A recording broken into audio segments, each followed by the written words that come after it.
Un nouveau tableau, un nouveau défi, avec cette fois-ci des commerciaux, des départements, des nombres de commandes et puis un CA réalisé pour chacun de mes commerciaux.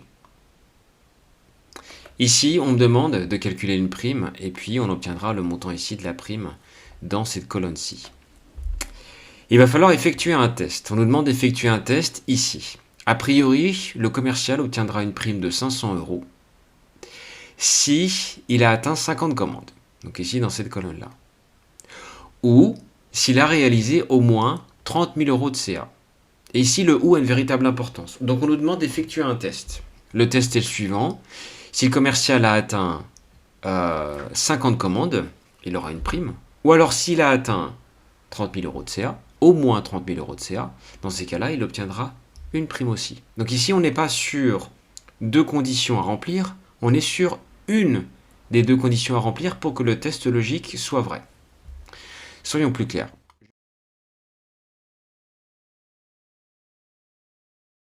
Je vais rendre active ma cellule I13, je vais commencer par mon signe égal, et ici, au lieu d'utiliser le « et », je vais utiliser le « ou ».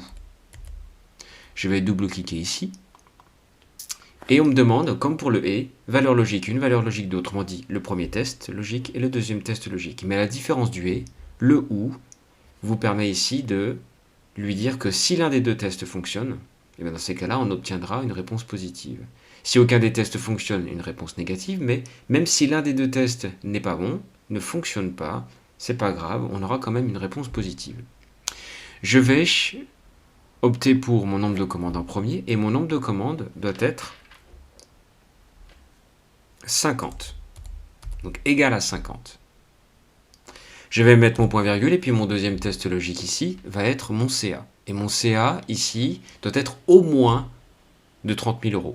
Donc ça peut être supérieur ou égal à 30 000 €. Donc je vais utiliser mon opérateur logique supérieur et placer mon signe égal juste après, supérieur ou égal. Et je vais mettre simplement 30 000. Ici ce sont des valeurs numériques, pas besoin de les mettre entre guillemets, ce n'est pas utile. Je vais fermer ma parenthèse. Et donc comme pour la fonction et qui est utilisée de manière isolée, j'ai utilisé la fonction ou cette fois-ci de manière isolée. Quand je vais valider, je vais obtenir deux types de réponses, soit vrai, soit faux. Et ici, j'obtiens faux.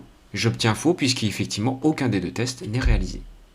Je vais incrémenter ma fonction ou sur le reste du tableau et j'obtiens un vrai ici. Le vrai, effectivement, j'ai ici plus de 30 000 € de CA.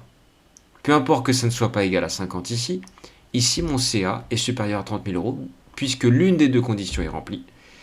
Et bien dans ces cas-là, effectivement, une prime est accordée. Maintenant, à nouveau, on se retrouve dans les mêmes conditions que tout à l'heure. Ce vrai-faux n'est pas vraiment parlant. On désire obtenir un autre type de réponse ici. Et dans ces cas-là, on va se replacer dans la première cellule dans laquelle on avait inscrit la formule OU.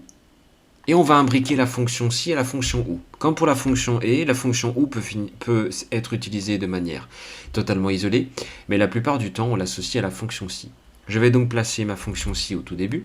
Je vais double-cliquer ici, voilà. Et puis, après la fin de rédaction de ma fonction OU, je vais placer un point virgule ici.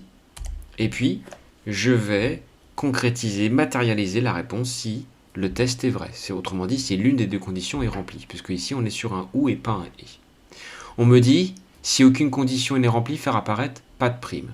Donc autrement dit, on souhaite faire apparaître le mot prime si l'une des deux conditions est remplie. Puisque je vais inscrire manuellement au clavier le mot prime, je le place entre guillemets. Ça, c'est ma réponse si l'une des deux conditions est vraie.